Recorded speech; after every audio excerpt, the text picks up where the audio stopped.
Great. Good evening, everyone, and welcome to the November 18th, 2024 regular meeting of the Township of Montclair Planning Board. In accordance with the New Jersey Open Public Meetings Act, adequate notice of this meeting has been provided by posting a copy of the notice on the first floor of the municipal building and by sending a copy to the newspaper designated by the township for notices. This meeting is being broadcast live on Channel 34 and is streaming live and will be available on demand on YouTube. This meeting is a quasi-judicial proceeding, meaning that the board has powers and procedures resembling a court of law, and we're obligated to objectively determine facts and draw conclusions from them in order to provide the basis of an official action. Any questions or comments must be limited to the issues that the board may legally consider in reaching a decision, and the decorum appropriate to a judicial hearing must be maintained at all times. Fire exits are to my right, which is your left, and the back of the room where you entered. And first up we have is roll call.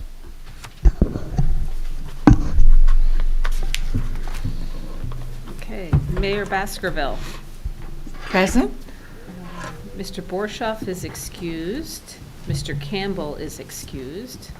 Mr. Graham, Vice Chair Graham, sorry. Here. Mr. Ian Wally. Here. Councillor Lockman. Here. Mr. Fillets. Here. Ms. Willis. Here. Mr. Jacobson is excused. Mr. Neiman. Here. And Chair Brodock. I'm here. Okay. All right, next up we have approval of the minutes from October 7th.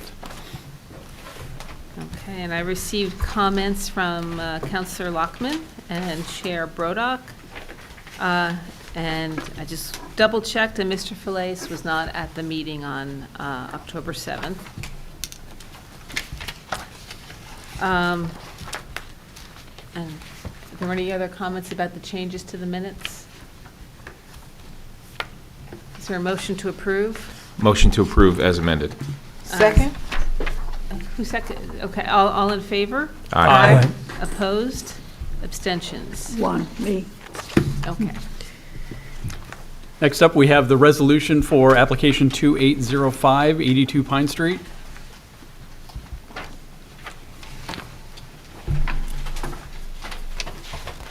Are there any changes to that resolution? I thought I emailed out a change, Yeah, I have, actually, I see your changes. and I think it was completely minor. I think it was grammatical, it was Yes. semicolons and commas. Yeah, I think so. I think it was very small. I'm honored.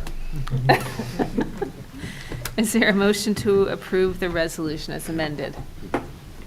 Motion to approve as amended. Second. All in favor? Aye. Opposed? Abstentions? Okay, next up we have application 2904, 249 Valley Road.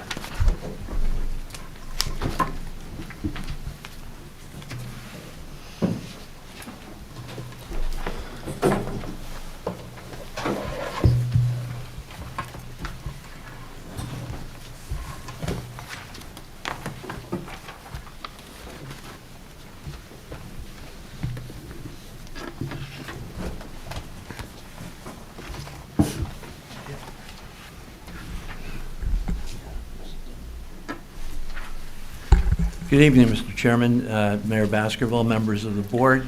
Alan Trembulack appearing this evening on behalf of the applicants Payal, Patel, and Dakota, Plofker. This is a minor subdivision application involving property located at 249 Valley Road. Property is located in the R1 Single Family Zone District, Block 2404, Lot 8 on the tax map. This is a large through lot, interestingly, which runs from Valley Road all the way through to Irwin Park Road. Property is slightly large lot, as I said, slightly less than an acre in size. Excuse me.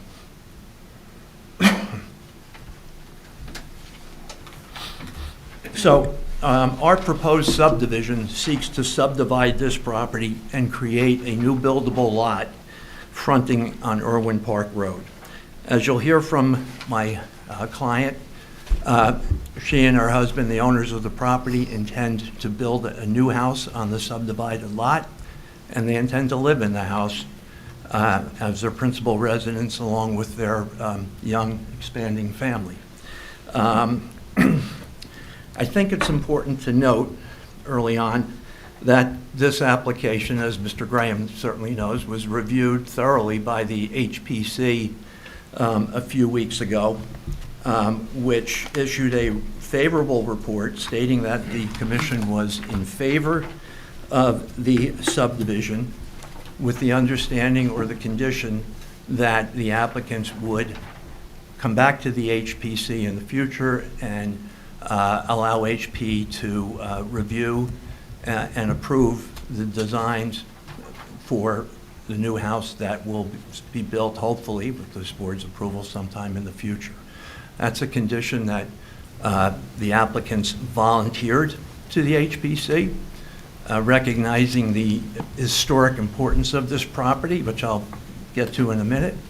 And it's a condition that they're prepared to accept as a condition of this board's approval of the subdivision, namely that any house to be constructed on the subdivided lot fronting on Irwin Park Road would be reviewed and approved with working with the HPC.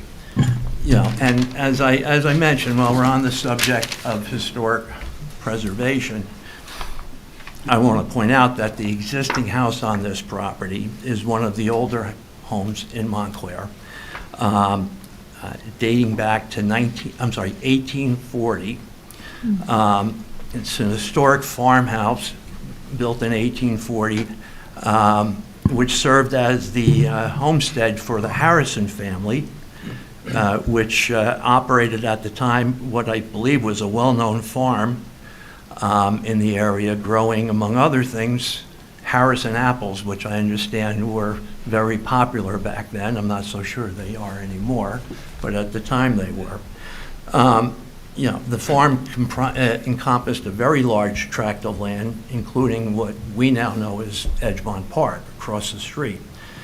The historic farmhouse that's currently there will be preserved and ultimately, in all likelihood, sold following the completion of substantial interior renovations which are taking place in the house at this time. Nothing will be done with respect to the exterior other than to paint it, and painting is in progress. It's also somewhat important to this application to note that the historic farmhouse is essentially a sideways house. The portion of the house that fronts or faces Valley Road is actually the side of the house, and the front of the house actually faces south, directly, toward the adjoining neighbor at 24 Irwin Park Road. So, what's the rear of the house for zoning purposes, and this relates to the rear yard setback variance, is actually the side of the house, given the fact that the house is oriented to the south and not oriented towards Valley Road. In addition to the rear yard setback variances, the other variances we need relate to lot depth for both of the subdivided lots. And in that regard, a little history is important here, because when the Harrison farm property was subdivided, the development plan for this block was essentially a traditional plan which contemplated that there would be buildable lots along Valley Road and buildable lots along Irwin Park Road, with a common boundary line down the middle separating the Valley Road lots from the Irwin Park lots, with one exception, that being this property. So I have here, which kind of shows you what I'm talking about. This is, and this will be admitted into evidence. This is the tax map from 1933. Shows the subject property with the name Paul Harrison on it. And then you see what was basically the development plan for this block, with a boundary line running right through the middle, with the exception of the farm, of the Harrison homestead.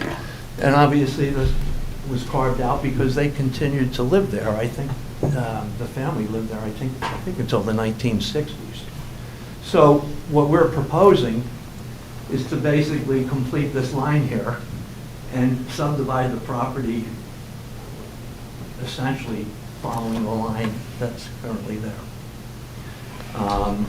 The proposed lot, you can tell just by looking at this, will be larger than most of the houses to the north along Irwin Park Road. And then if you go to the opposite side of the street, I think larger than almost all of the lots on the opposite side of Irwin Park Road. So that's what we're proposing this evening.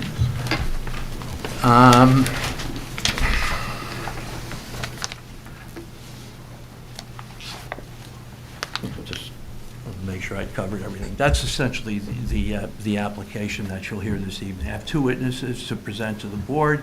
My first witness will be Payal Patel, who will discuss their plans for her and her husband's plans for this property.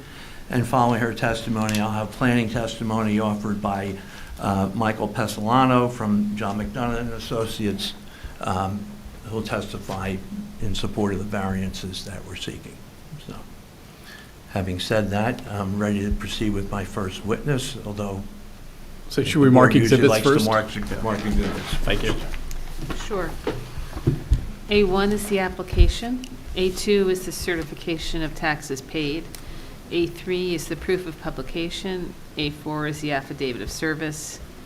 A5 is the subdivision plat prepared by Proneste Surveying, dated July 18th, 2024, and revised October 25th, 2024.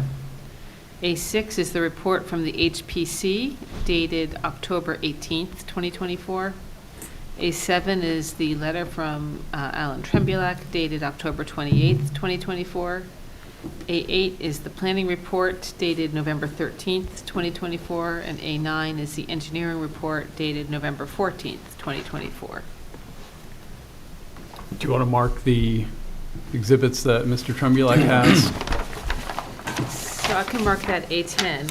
This is the 1933 excerpt from the 1933 tax map, and we obtained this actually from the report provided to the HPC from the Commission's consultant in connection with the HPC's review. This is a blow-up of the plan that was included in his report.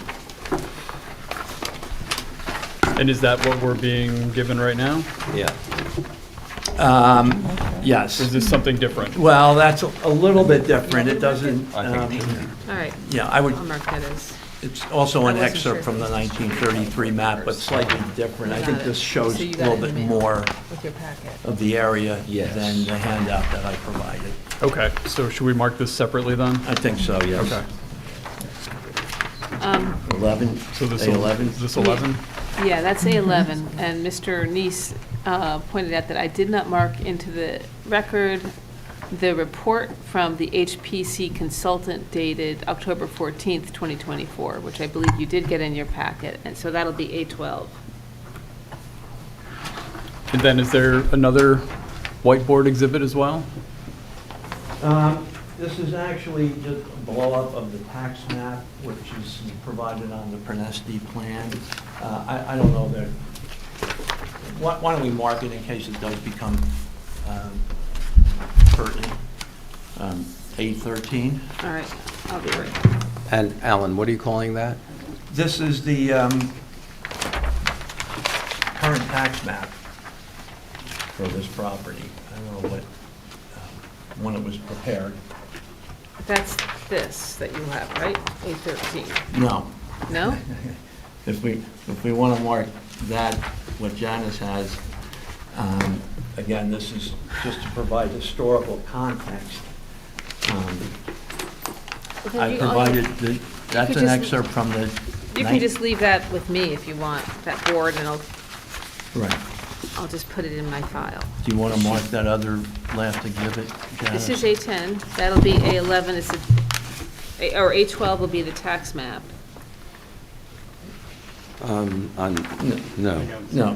This A12 this is the is A11, HPC. A12 is the consultant report. Right, A12 is the consultant. A13 is the current tax map that he's marking, I think. I have A10 is this.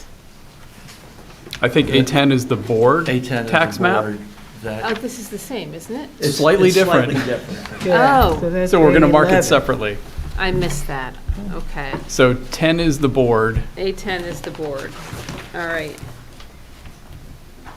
and then what were the last couple ones? So 11 is A11 is the, The okay. handout. is the handout version of, okay, just want to make sure we're clear on the record here. So All right, 11 is I'm the sorry. handout. So A10 is the board, A11 is the tax map, is this tax map. Got to change that. A12 is the HPC consultants report. Right. Let me mark that in my files here. A12. A13 is the tax map board. The current tax map board. Yeah, Yes, okay. okay. All right, that's all set. Okay. So, again, my first witness is sitting next to me, Payal Patel. I'm going to swear you in. Here. Do you solemnly swear or affirm the testimony you're about to give will be the truth, the whole truth, and nothing but the truth? Yes. Would you please state your full name and, I guess you own the property individually with your husband, so your full name and address for the record. Yes, my name is Payal Patel, and I currently live at 37 North Willow Street in the back house in Montclair, New Jersey, 07042. Do you need me to do the swearing in again? Because I see that you're probably going to, maybe before the night is over. Hopefully not. We don't expect it to Hopefully take that not. long. You never know, Alan. We have a concise presentation. Okay. Has she been sworn? Yes, Yeah, okay, I'm sorry. All right, so. almost twice. Sorry. All right, you indicated that you currently live at 37 North Willow Street in town. How long have you lived in Montclair? A little over 8 years is when we first moved to Montclair. Yeah. Okay, We were away for about a year of that and then came back. okay. And you're one of the owners of the property at 249 Valley Road, correct? Yes. And you own that jointly with your husband? Yes. Okay. When did you and your husband purchase the property? A few months back, when it was on sale, when it was just came up on the market. Okay. All right, so sometime earlier this year? Yeah. Okay. And you've filed this application with the planning board because you would like to subdivide the property, correct? Yes. Okay. Can you tell the board what your plans are with respect to the property if the subdivision application is approved? Yeah, so the house, as you know, of course, has a Harrison house on the property, or the property has the house on it at the moment. We've been doing just necessary repairs at the moment, just to try and make sure that all the windows are working, you know, just whatever felt like it needed to happen to keep the house in good condition. The idea was that if we could subdivide the property in half, we'd love to build our own home on the lot that's facing Valley Road. My husband grew up, he was born and raised on on Valley Road in that first lot. I don't know the number right there, but, I think you Well- meant on the facing Irwin Park. Irwin, yes, I apologize, That's yeah. where you'd like to- Exactly. But my husband grew up on that lot in the corner right here. And the idea was to kind of, I don't know, make our way back, I guess. And obviously our family is expanding, so wanted to be back into more of a family-friendly street, one that was familiar for us. Okay. So you're indicating that you're, renovating the farmhouse. Is the plan to sell that farmhouse in that lot if the application is approved? Yes, exactly. Okay. And then you would intend to build a new house, which you would live in with your family? Yes, exactly. And on the subdivided lot fronting on Irwin Park Road? Yes, That's what exactly. you would like to do? Yes. If the application is approved, okay. Have you and your husband decided upon any particular design plans for the house you'd like to build? What we know is that we want a more transitional home. We want it to have, you know, we want it to feel relevant for the street. We don't want it to, you know, we want it to kind of mesh with what's currently on the street, but we wanted a more updated take on it. And so more of a transitional home is what we're hoping for. Past that, we don't want to get our hopes up, so we have not talked about it because we just are hoping to first just stick with getting the application granted from you guys. And then we'll go back to the drawing board once we know if we can do this. Do you know how large approximately the house would be? Yeah, we're hoping for about 4 to 5 bedrooms, purely for the sake of what our family would need. But yeah, I mean, about the same size as all the other homes that are on that street. By the way, how many children do you currently have? I have a 2-year-old at home and then one on the way. Okay, okay. And did you appear at the HPC meeting, Historic Preservation Commission meeting, Yes. when the commission reviewed this application? Yes, we were there. Okay. And what was the ultimate outcome of that meeting? What was the HPC's determination or recommendation? Yeah, they were in favor of it, and what we kind of agreed upon is that we'd love to have them, you know, work with us on designing this property and just kind of give us their input on the actual design of it, so that way we can kind of work on making it as cohesive as possible with the rest of the neighborhood. Yeah, and so we'd be happy to bring our plans back to them as well and just kind of get that reviewed and get their take on it. Your intention there, from what you just said, I guess, is you want a house that fits in the Yeah. neighborhood, Exactly. with, given the design, the style of the existing houses along Irwin Park Road, I assume. Exactly. Right, okay. Okay, and you committed to the HPC that you would come back to them, as you just said, to allow them to have a role in designing the house or approving your designs for the house. Yeah. And, you know, if this board were to approve the subdivision this evening, do you agree that the planning board may impose a condition of approval consistent with your representation to the HPC, namely that you would submit your plans and work with the HPC, Yeah. coming up with a suitable design for the new house? Yes, exactly. Okay. Yeah. Okay. A couple of additional questions. There's currently, it's obviously not shown on the 1933 map or any of the tax maps, but there's currently an in-ground pool on the property towards the Irwin Park Road side, correct? Right. Okay. What are your plans with regard to the pool? We would remove the pool, and, you know, depending on where we intend to place the house, it's likely that it'll cover at least a portion of the pool or so, so. Yeah, it's kind of like right where you would put the Yeah, house, exactly. presumably, right? Okay, so the pool would be removed. What about trees? Can you talk about whether any trees will need to be removed in order to construct the new house on the subdivided lot? Yeah, so there's one prominent tree somewhere in the middle of the property. I don't know if you can see it on there or not, but there is one somewhere in the middle of the property that would need to be removed for us to build the home. That being said, the trees that are all around the perimeter of the property, we'd love to leave. The idea would be, you know, our current property is like completely enclosed in trees. It's kind of how we like it. We like the privacy. It's very much preferred for us. So I have taken notice of the property, and there's certainly some trees, and we would even probably want to include some more around the perimeter, but don't want to remove the ones that are already there working for the property. So the only tree that you anticipate removing would be the one that's kind of right in the center Exactly. of the lot, but you would maintain what's there along the perimeter, and in all likelihood, add to that. exactly. To provide more trees and more privacy for the property. Right. That's your plan? Okay. Okay, I don't have any further questions. Is there anything else you'd like to mention to the board that we didn't cover? No, I don't think so.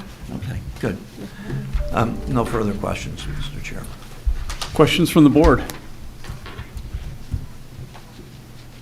Ms. Lockman? Councilor Lockman? Hi. Yeah, I was just wondering what the water and flooding situation is in that area. Is there any problems with water, stormwater flow and flooding in the area in general? That you might be aware of, I'm just curious. I honestly haven't looked.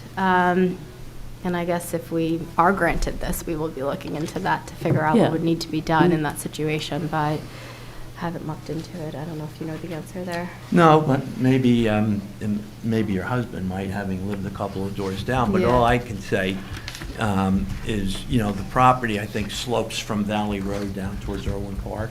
So the drainage would just flow downhill onto Irwin Park Road. And I think that's true for most of the Yeah. lots in that. I can say when my husband lived at the house on the corner, I actually lived in that property as well for a few years myself personally, and in the, 4 years or so that I was in there, never any drainage issues. So Okay. It's that's different property, but still on Yeah, right this, next. in the general area, it Right. can be a problem in Sure. certain parts of town, so that's why I was asking. Yeah. Do you have any ideas of the separation between the subdivided lot and the farmhouse, what you would put there? Well, first of all, we definitely would want to put up a fence in accordance to what's permitted. That much I know for sure. We have a young dog and would love to get a fence.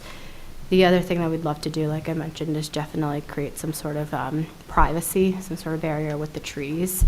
Aside from that, we haven't really talked through it because I'm trying not to get my hopes up. Okay. But that's, the current plan for how to actually divide the two properties. Yeah. Chairman? Yeah, just on that, thought about fences. You have a chain link fence around the property now?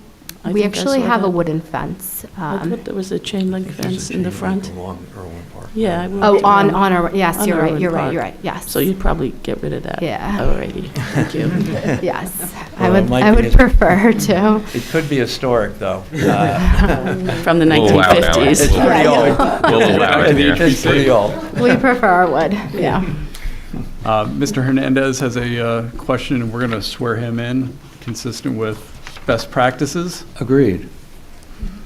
Sir, do you solemnly swear or affirm the testimony you're about to give will be the truth, the whole truth, and nothing but the truth? I do. And would you please state your full name and business affiliation for the record? Roberto Andrew Hernandez, Township and Board Engineer of Neclia Group. Thank you, Mr. Chairman. Just a couple quick questions for me. Concerning the pool, I know you indicated that the intention would be obviously to remove it. Could you clarify a little bit more as far as timing of the removal is concerned? Would it be in the immediate future or as part of a future development application when you look to develop the property in the future, if granted approval by the board tonight? So in all transparency, I don't know exactly where the house would be situated on this property just yet because, like I said, I'm trying not to get too far ahead. But that being said, I have a feeling that in order to build this house, it's going to have to cover at least a portion of where that pool is sitting right now. So the pool would need to be removed fairly quickly for us to even build the home. So I'm assuming sooner rather than later for the pool removal. Okay. So by the time you come to the board with a future application, the pool will likely already be demoed. And do you have an idea of what it will be restored with?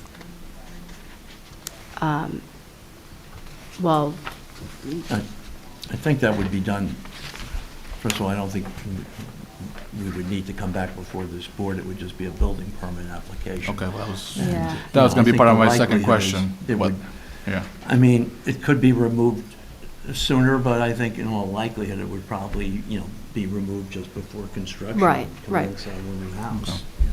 Yeah, Unless no, there was some reason why it would need to be removed, it seems to be in okay condition, it's covered right now. Right, okay.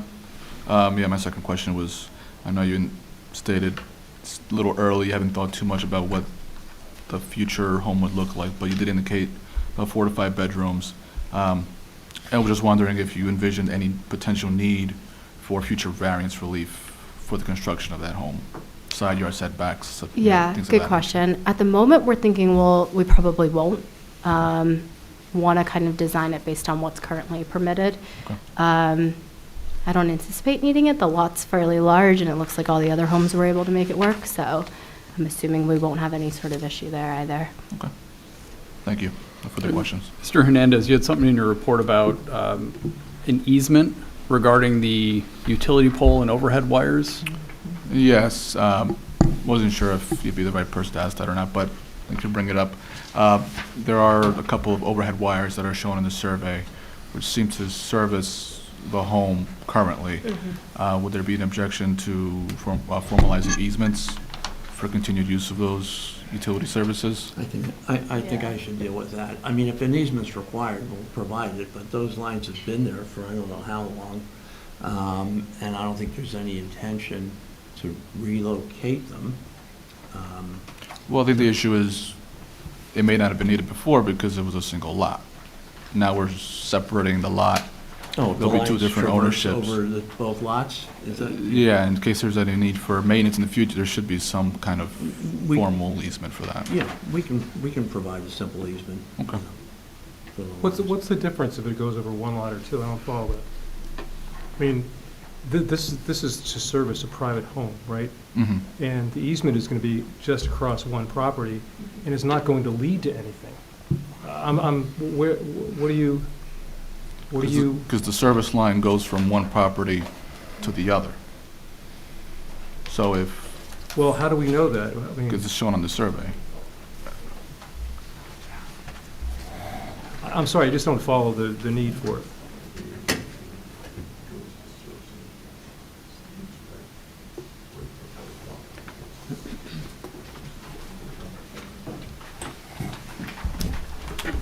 It's my understanding that the lines traverse the property right around where the subdivision line would be, and connects and services the adjoining property to the south. Correct. So that's my point. If you only have an That's it. easement over a little bit of it, what good is, it seems like the easement should run the whole distance of that line if it's a service line to serve multiple properties. I'm not sure what one little easement and who, Well, it would be to the benefactor of whoever the utilities are servicing. So whether it's one but property, it's two going to be properties. an island in the middle of, I mean, I would think Well, it's along that, the rear of the property. I assume it's an access and maintenance easement, Yeah. right?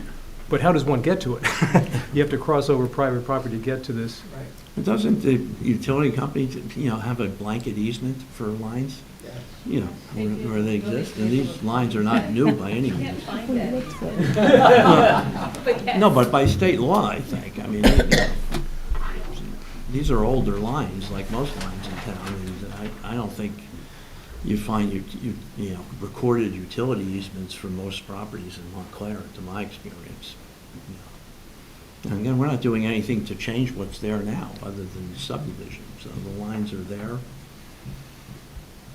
with, apparently without an easement, and I don't know why the applicant should be burdened with the obligation to obtain, easements or record easements. I mean, it was a recommendation, that's something that we've seen done in other similar situations. However, it's just for the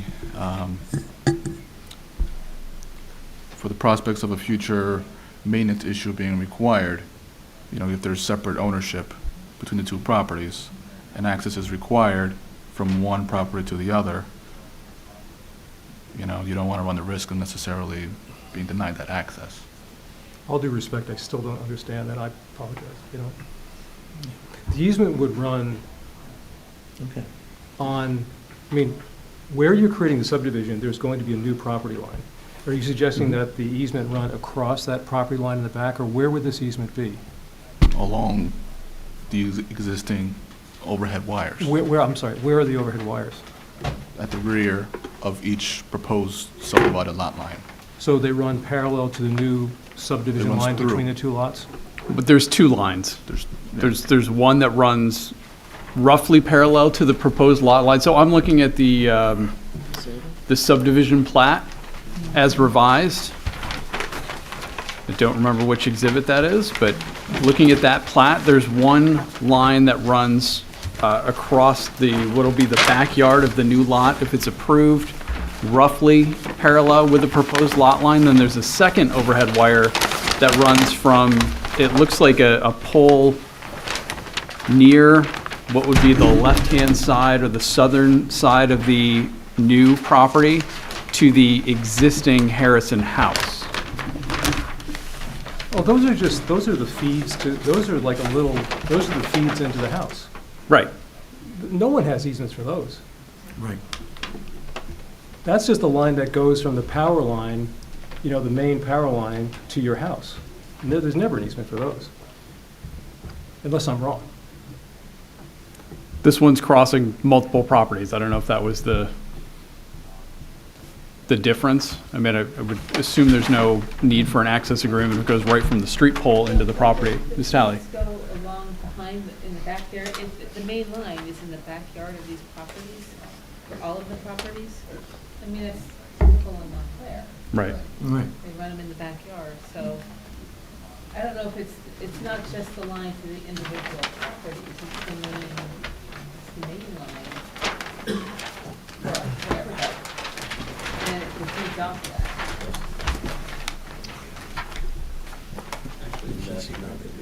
Another place? The one that's roughly parallel to the lot line. From one house, it seems to go to that house from, I guess a pole off-site. And I guess it's a question as to whether or not that continues on past there and feeds the rest of the neighborhood. It was unclear whether or not that continues through. It looked more isolated, if you would, based on what was shown. The power company may choose to feed the house from a different angle. I mean, in that case, they would be stepping out of this newly created easement that you're trying to put on this plan. I mean, it may be more convenient, like, for example, also, there's a new house that's going to be constructed that's shown in the dotted lines. Why not create an easement for that? Because we don't know where that power is going to be delivered from. There's no easement for that. When that house is constructed, the power company will put a wire in and we've got power. Well, I think that the unique situation here is that, again, because currently, without the subdivision, it's one complete through lot. So those overhead wires that are servicing the existing house is within its own property. So there's no need for an easement. Now, if this lot is subdivided in half, essentially, part of those utility services will now be located on an adjoining lot, which, if a new house is constructed, the ideal, at least the hope, I guess, would be that you wouldn't have services going from one lot to the other. It would likely run directly from the main street on Irving Park Road. Okay, So I'll again, try that one wouldn't more be- time, then I'll shut up. Suppose that I have the house, right? And there's no easement, there's a power line, actually, or it's underground, but let's say it was above ground. And a power line, utility company gives me power to my lot. I'm gonna allow them, they're gonna access my property, it's just a power line, it only serves the house. No one has an easement to grant the power company an ability to put a power line on your house. So no matter what property, I just don't follow it. It seems like it's very unnecessary and burdensome to do this. And then I don't think that there's any precedent to do this. So I think, and I haven't looked at my deed in a while, but I have a power line running in my backyard. I think in my deed there is a provision for access by the utility company. But rather than belabor this, maybe the way to do it is Mr. Trembulac and I can figure out by getting in touch with PSE&G, because they're the power company, to see whether or not they would require an easement.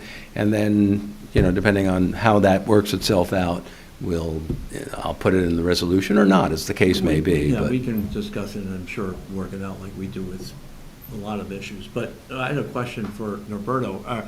Are you talking about easements in favor of the utility companies, or are you concerned about cross easements between the two lots, because the lines, would now traverse Correct, for the this service. application? So it's really sort of Because cross your- easements Your between the two service is on subdivided someone lots, else's property. not to the utility company. No, the utility company will do what they do. Okay, so we don't have a problem with that. Yeah. Yeah, We'll provide cross easements, with respect to utility lines that cross over, either of the two subdivided lots. Yeah. I mean, it's similar as if you had a shared driveway and you needed access partially on someone else's property, you need a shared access Right. easement to access that property. So similarly, the utility services are crossing through different properties, you need to maintain that access. That's kind of, apologies if it was a little misconstrued, but Can that was our I intention. add on to that? Counselor. So what's happening is they're putting Voltelecom wiring as well. I don't know anything about this, but would they need some kind of easement for the telecom wiring that may be For the put on? for the new home that would be constructed? I guess, yeah. That remains to be seen. I mean, I'm sure during the construction process, they'd have to coordinate with the utility companies to see where the appropriate feeds would be. If it's from one of those utility poles that are existing, potentially they can make it work. If they need to run a new line, they'd have to determine where that would cross. But I think they would do everything they can to keep it on their property, so you avoid these issues. So another question from your report relates to whether or not there are existing utility service connections to the existing dwelling that cross across other properties. Mr. Tremlak, any idea as to whether or not that is Well, the the case? comment was whether they cross onto the proposed new lot, and I think we've established that they do. There's the line that runs from the front, really, of the existing house and connects to the garage on the neighboring property.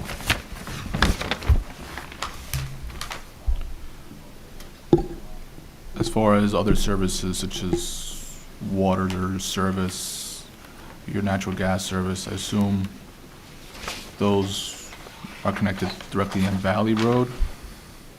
I think that was more what we were, because obviously the overheads are, They're currently from okay. Valley. That's just, again, just to ensure that those continued services. Yeah, we'll make Remain. sure that that's in fact the case, and if for some reason it's not, then we would provide easements to allow those connections to remain if they're going to cross over this property. Yeah, Okay. but there's quite a bit of distance from the rear of the house to Irwin Park Road, so I'm assuming that the connections are out to Valley. I'm assuming as well, but stranger I things know, have happened. I hear you. Yeah. Thank you. Okay. Also, your report noted in general comments whether there are title restrictions, covenants, easements, et cetera, that may affect the use. There are not. I can assure the board I've seen the title report and the deed for the property. Good. A question for me. To what extent will the HPC be able to modify the design? Well, I mean, I'll put it this way.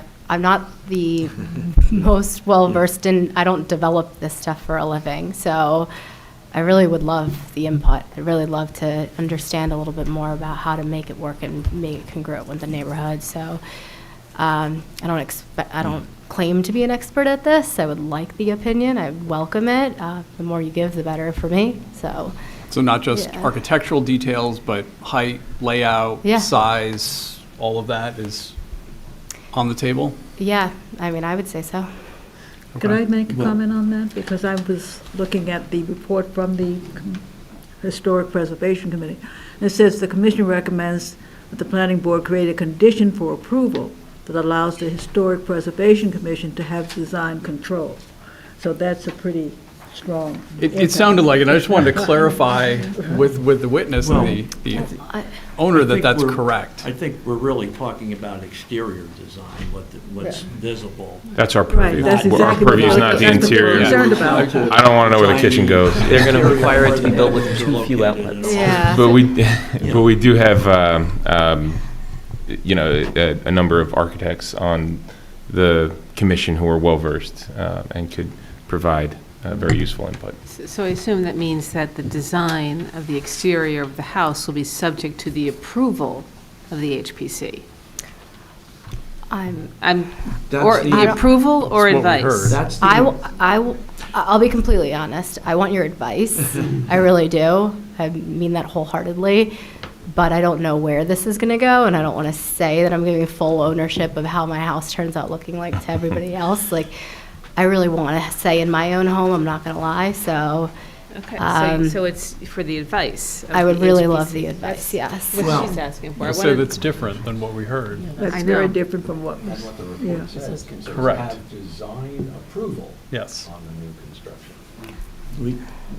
That's what was All right. stipulated. I get- And the only caveat I would ask is that in the unlikely event that, we can't come to an agreement with the HPC, that we have the right to come back to this board to ask the board to, make a final determination. We're talking about the external as agreed, and I'm not quite sure what you're saying. You're saying that you don't think that you would be able to accept? No, we think we will be No. able to. Yeah. We wouldn't have agreed.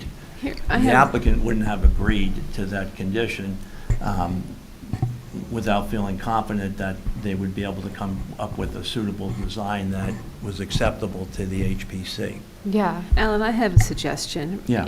If the HPC, if you can't come to agreement with the HPC, under the municipal land use law, an appeal of an administrative decision or of a decision goes to the Board of Adjustment. So it wouldn't come back to the planning board. You basically would be appealing the decision of the HPC, which should, by statute, go to the zoning board and not the planning board. So, But legally, that's what's required, correct? I mean, Yes. Okay. yeah. So, I would suggest that we have HPC committee assist early in the process to make sure that you're not spending, too much on revisions. And then, I'm sorry, I did want that final clarification about whether it would come back to the HPC for approval. Is that what was decided as well? And then it would be appealed to the Well, zoning board of hopefully it adjustments would if be. there was no agreement. Is that accurate? Yeah. Yeah. Yes. Okay. Yeah. Okay. And as part of that, you'll provide streetscape plans, looking both from Valley Road and from Irwin Park Road? Yeah. Yes? Okay. Yeah.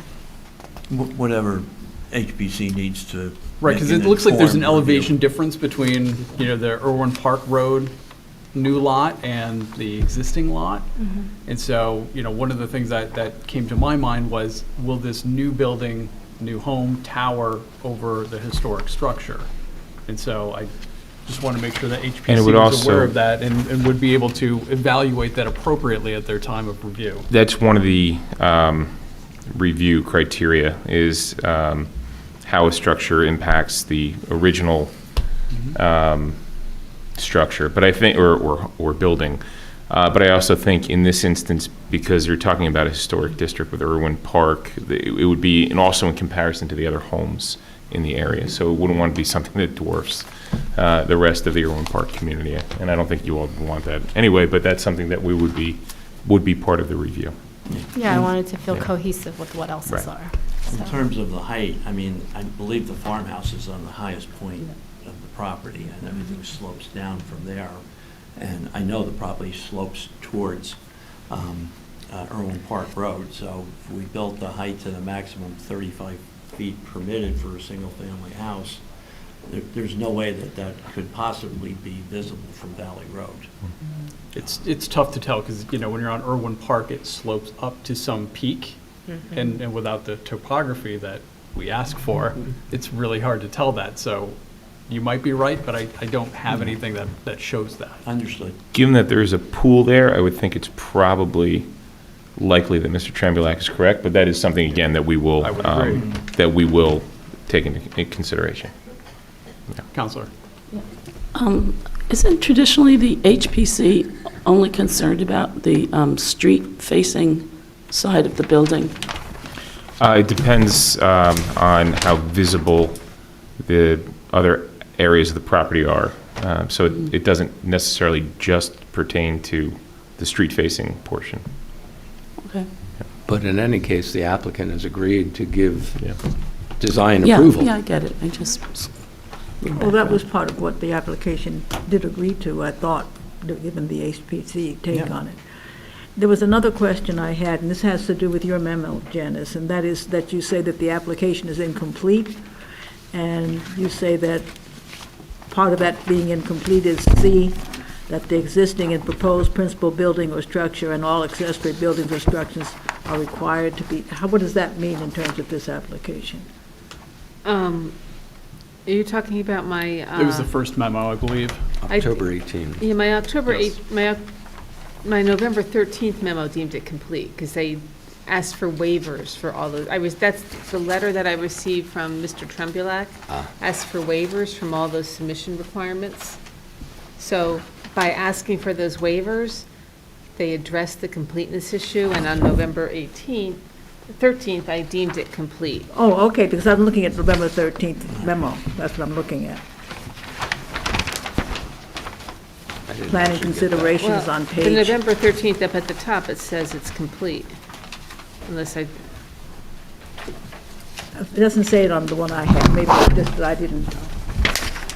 that's my November 13th memo? I think that's October. It says November, date November 13.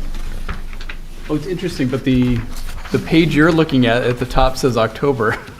Oh, that's interesting. I'm yeah, not sure. yeah.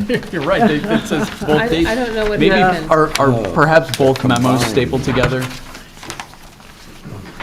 No. Can Then I'm you not- just clarify? Just as which- long as we were what okay, exhibit- I just want to. I have both of them, but what exhibit is, A8. This is A8. I think my secretary took my October 18th memo and stapled it to my November 13th and indeed gave you you did, both. right. So on November 13th, I issued a one-page report that basically deemed it complete. Yeah. Because I As long received as we're okay, we're okay. Yeah, That's and basically what I so- was asking about. all of my, yeah, so the So issue. your report is, the two reports are actually one A8. Yeah, yeah.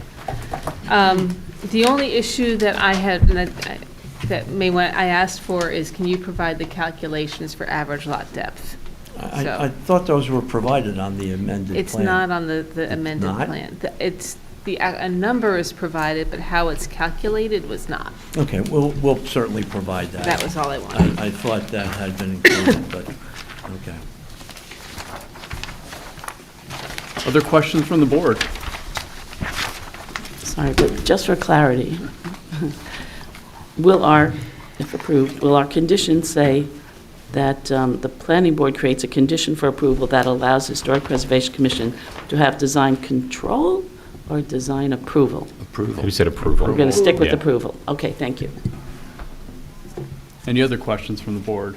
Are there any questions from the public for this witness? This may be a silly question, but if the condition says the Historic Preservation Committee has design approval, and then that the decision of the HPC is appealed, the zoning boards, the Board of Adjustments then making the decision, while logically that would still be in compliance with the letter of the resolution, like directly it would not, because it would be the zoning Board of Adjustment. Is that The applicant will have complied to the best of their their ability? Okay, Yeah. that's all. It's like the appeals court, right? Yeah. Right, exactly. Zoning Board of Appeals. Any questions from the public for this witness? No, I see none. Okay, good job. Appreciate that. All right. Thank you. My next witness is Michael Pessolano.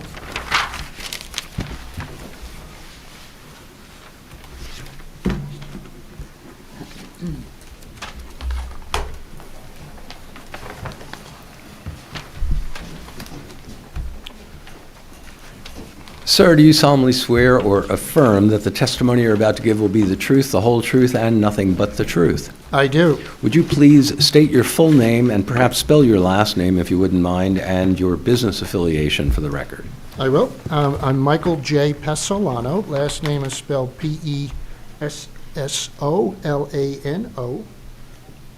Business address 140 Elmwood Avenue, Dakota, New Jersey.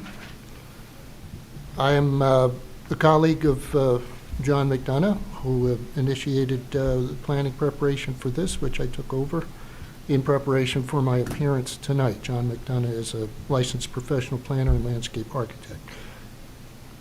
I am a licensed professional planner in the state of New Jersey. My license still in good standing from original issue in 1984. And I've been practicing at the municipal level professional planning ever since that date.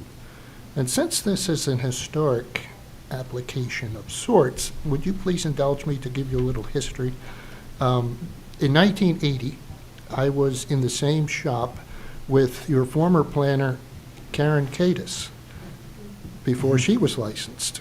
I was not yet licensed in 1980 either.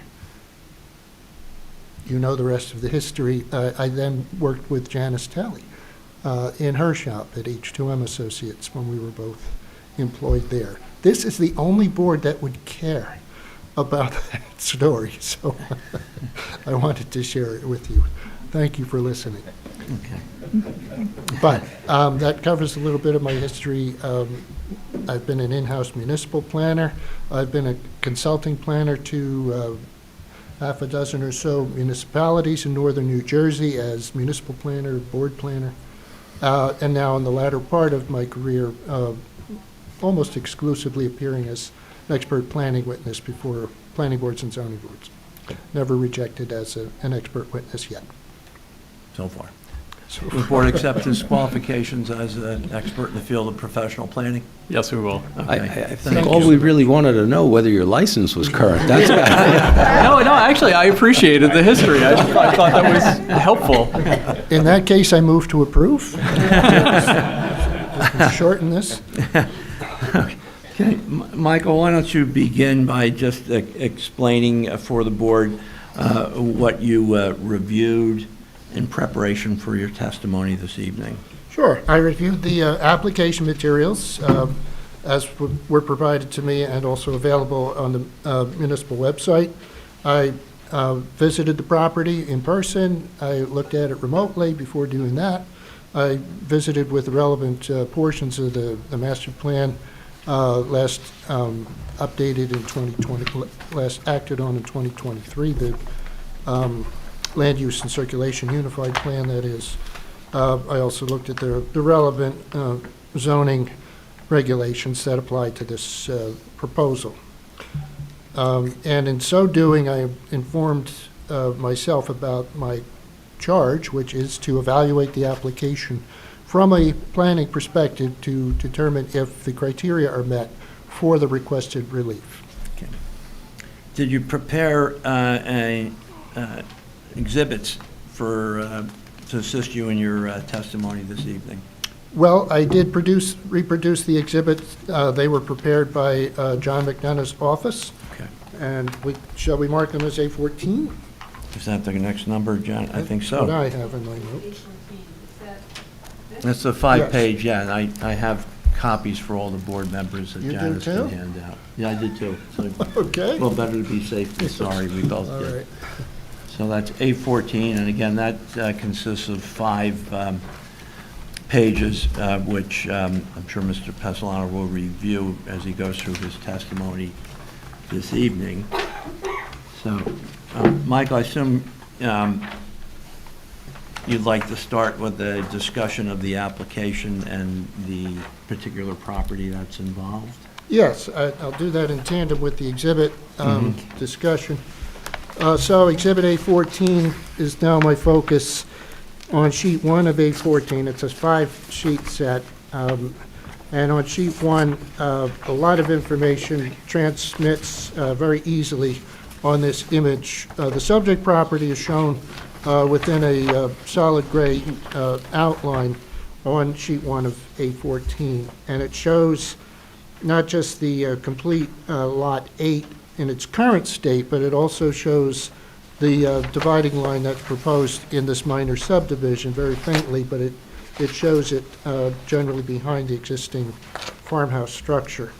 It is also evident that that line is really the actual continuation of rear lot lines for properties both on Irwin Park Road and Valley Road that lie to the north of the subject property. To the south of the subject property, those lots, even though they were separate at one time, were merged back together again, the two lots 9 and 10, that is, on the south side of the subject property, excuse me. And it's because of those deep lots that go from Valley Road to Irwin Park Road, 2 of them, that are counted in the average lot depth measurement, that we end up with a shortfall with the average depth for the proposed lots to be divided, both 8.01 fronting on Valley Road and 8.02 fronting on Irwin Park Road. So that is the basis for the lot depth deficiency. Not a real one per se, more of a technical one, because again, the platting pattern on this block is overwhelmingly to have lots fronting on both Valley Road and Irwin Park Road in a back-to-back fashion. While we're discussing that point, I'd like to direct your attention to 2 of the older tax maps that have previously been marked as exhibits. And the first one is marked. It's what's on the board, but the separate marking for Exhibit P11, sort of an excerpt of the larger Exhibit P10, which is taken from the 1933 tax map. And can you talk about the lots that are shown as they existed in 1933 as depicted on that tax map? Yes, the lots to the right of the red outline of the subject property, in other words, to the north, are showing that consistent platting pattern of back-to-back lots fronting on both Valley Road and Irwin Park Road. The difference in P11 is, from the current tax map, is that lots 9 and 10 are lots 9, 10, 11, and 12 in reality on the lands that are to the south of the subject property. So it shows that they were at one time divided into separate parcels with the expectation and apparent intention that dwellings would front every lot facing Irwin Park Road. And Valley Road also. And, well, yes and no. There's a stream that crosses a portion of the former Lot 10, or the current Lot 10, excuse me, that may pose a development constraint, maybe not. But in any case, the Irwin Park Road, I bring that to the board's attention because the subject property is the only lot that does not have a dwelling fronting on Irwin Park Road. And what this proposal is all about, from a planning perspective, is to fill that void with a dwelling, as is expected when anyone stands on the ground and anywhere near this property, you can see that there is no dwelling there and one would be expected there. So this proposal, while it fits the needs of my client, it's also conforming the block to a much better consistency among all of the lots, in my opinion. Okay, I just would like to mark one additional exhibit, which I guess is A15. And Janice, you have copies of this I gave you that can be handed out to the board. And it consists of 2 pages. The second page has the title block. This is taken from the 1972 tax map for the town of Montclair, which I obtained actually at the Montclair Historical Society. And again, I'd like to mark that as A15. And Michael, I'd like to show you this, again, the 1972 tax map. Is that the lots that are shown on that map in 1972, are they consistent with what was existed in 1933? They appeared to be just that. Okay, with the boundary line running in the same location, separating the properties along Valley Road from the properties on Irwin Park Road? Correct. Okay. And this map also shows that with respect to the 2 lots to the south, namely 16 Irwin Park Road and 24 Irwin Park Road, that at the time, those properties consisted of 2 separate each consisted of 2 separate tax lots, Yes, with a dividing line in the middle. that's correct. Okay. And as you've already pointed out, those lots sometime were merged into 1 lot. That's my The understanding. 2 lots that now comprise 24, and the 2 lots that now comprise 16 Irwin Park Road. Yes, At some both were point. remerged together. Okay. All right, so I sort of interrupted you to sort of provide that historical context. So if you can maybe go back to where you left off. Sure. Let me finish with the planning exhibit, and then Yep. the proofs will Yep. follow that very, very quickly. Okay. On sheet 2 of A14, a drone image flown on November 15th by Mr. McDonough's office shows the subject property in the center with a notation of the farmhouse to remain and the pool behind it to be removed. You can see the obvious neighborhood pattern of dwellings occupying the lots on the tax map. The tax map obviously doesn't show the three-dimensional characteristics of the dwellings, but here you can get a flavor for what the neighborhood is about. I was just totally charmed by walking around in this neighborhood, immediately wanting to live there myself. It's such a nice setting. And then on sheet 3 of A14, another angle for the drone. This time, Edgemont Park now in view on the right side, but the same detail, the house to remain, the pool to be removed, shown in a heavy tree canopy setting on the subject property. Sheet 4 of A14 is a nice image of the front of the home, which, as Mr. Tremulak pointed out, is side-facing. Valley Road would actually be opposite the left side of that structure. And this certainly depicts what a lovely resource this is, and so good that it's in consideration for being retained as it is. Final view is the pool, in-ground pool, that will be removed in connection with this application, should it be approved. So with that, just quickly, there are 2 elements of type C, or bulk, or dimensional relief in this application. 2 are for prevailing lot depth on both of the lots to be created, 8.01 and 8.02. And then there's also rear yard, technical rear yard relief requested for lot 8.01, which is the lot that retains the farmhouse, for a 23.9 foot setback, whereas a 43.5 foot rear setback is the calculation there.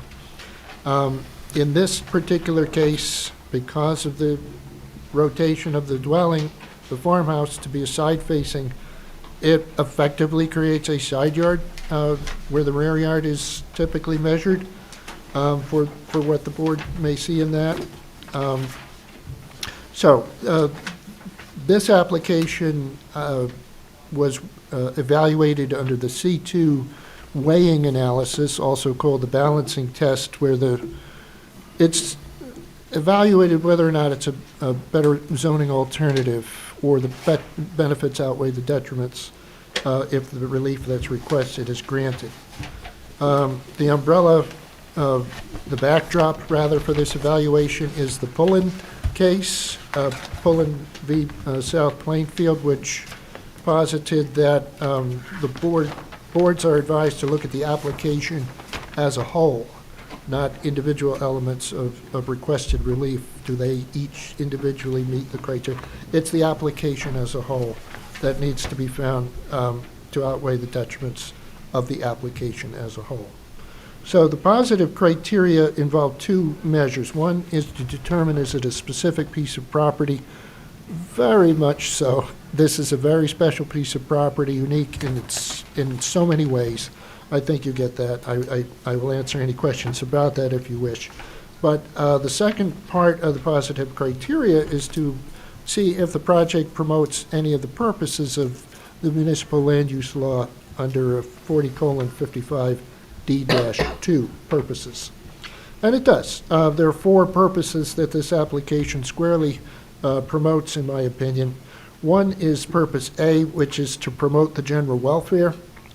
And that, I find, is true because the overall development will fill the void that's facing Irwin Park Road and bring the site itself more into harmony with the overall neighborhood pattern. Purpose G will also be advanced by virtue of eliminating an anomaly. This is the only lot with a backyard facing Irwin Park Road, and it eliminates a pool which has no real historic connection to this historic home. Purpose I is advanced, and purpose I is to promote a desirable visual environment, and that is achieved not just by retaining a lovely historic home, but it creates the opportunity for a new home that will be designed consistently with the neighborhood surrounding it. All pluses for a desirable visual environment, in my opinion. And finally, purpose J speaks directly to promoting historic preservation. This is that in motion, should the board approve it. As to the negative criteria, I believe that the relief can be granted without substantial detriment to the public good or to the zone plan. I believe it can be granted without any detriment, for that matter. The subdivision line is simply an extension of the demising lines between lots that front on Valley and on Irwin Park, as I explained. The singular setback relief is mitigated by the building orientation. In other words, the 90-degree rotation of the building on the lot puts the front facing the side and thus the side facing the rear. The new home will fill a void, as I mentioned, and complement the area and will require little, if any, tree clearing. I was pleased to hear my client express that same consideration of wanting to retain as much of the tree cover as possible. Other than the reasonable relief that I've gone through, the application is fully conforming with all of the R1 requirements. So on the basis of those facts, I believe the subdivision retains the existing historic home and the HPC has endorsed the subdivision, provided it retains design control of the exterior as discussed earlier. The statutory grant for, the statutory criteria for the grant of all requested relief are fully met. And I submit to you respectfully, your approval is indeed warranted. Thank you. Okay, thank you, Mike. I just want to ask a couple of quick follow-up questions relating to the lot depth requirement. Can you explain for the board, you talked about prevailing lot depth that I think determined the Montclair zoning ordinance may be average lot depth, but same concept. How is that? that determines, the prevailing or the average lot depth determines what the lot depth requirement is for these subdivided lots, correct? That's correct. And how is that, the average lot depth determined under the Montclair zoning ordinance? What properties are looked at to determine average lot depth? 2 properties to either side of the subject property are encompassed in an overall calculation that determines on average what those 4 lots on either side, on both sides, excuse me, come to in terms of their total depth, and then that is averaged for a depth that applies to the subject property. Okay.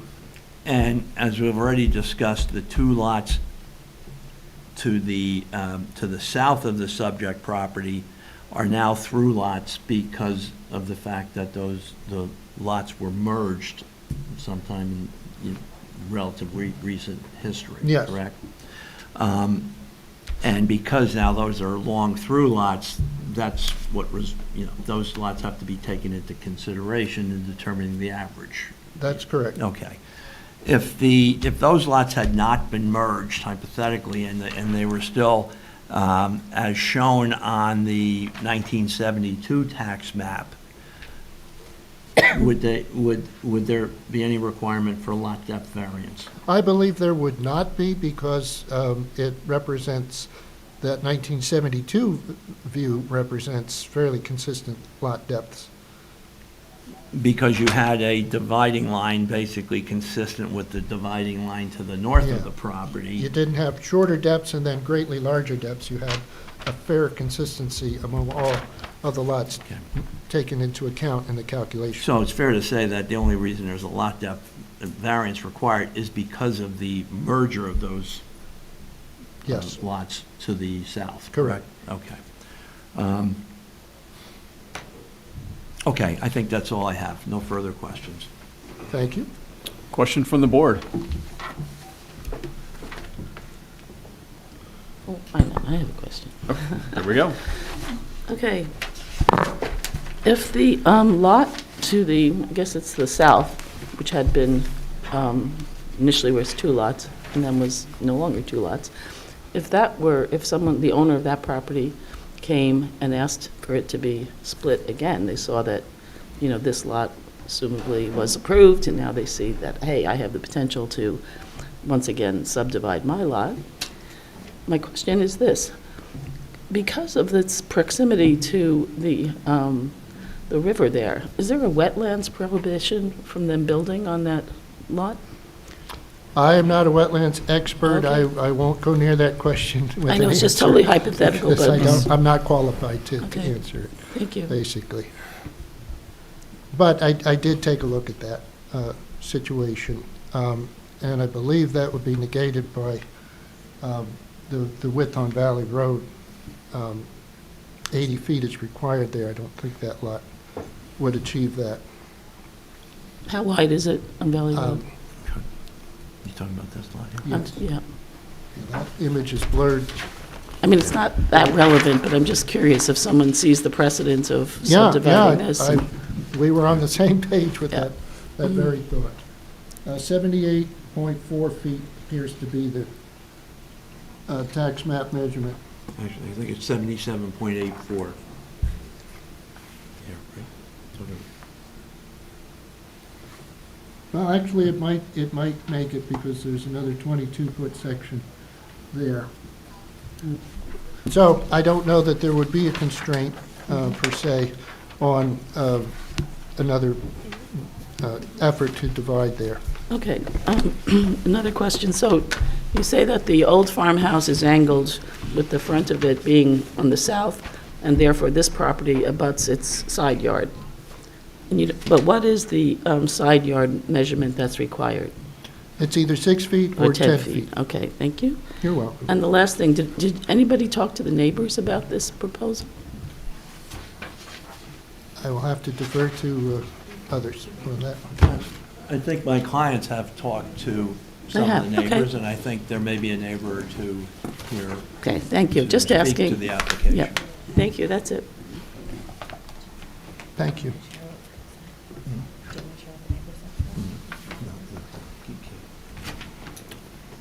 Other questions from the board? Any questions from the public for this witness? Any any comments on the application from anyone in the public? You don't have any more witnesses, right, No, Mr. we don't have Tremblayk? any more witnesses. If you'd like to speak, please come up to the lectern, give us your name and address. It's your opportunity to present comments for or against the application. Yes, please. You can use the lectern right here. If you just push the button and make sure the green light comes on. Okay. Yes, it's on. Perfect. Thank Yes, you. my name is Athie Daniscus, Athiedaniskis. I'm a longtime resident of Montclair. We moved here in 1987, and we've been at 49 Irwin Park Road, and a neighbor for many years, grown my kids. So I know that street very well. And I know that the development that Mr. Plofker intends on doing, I've seen some of his work, and he does beautiful work.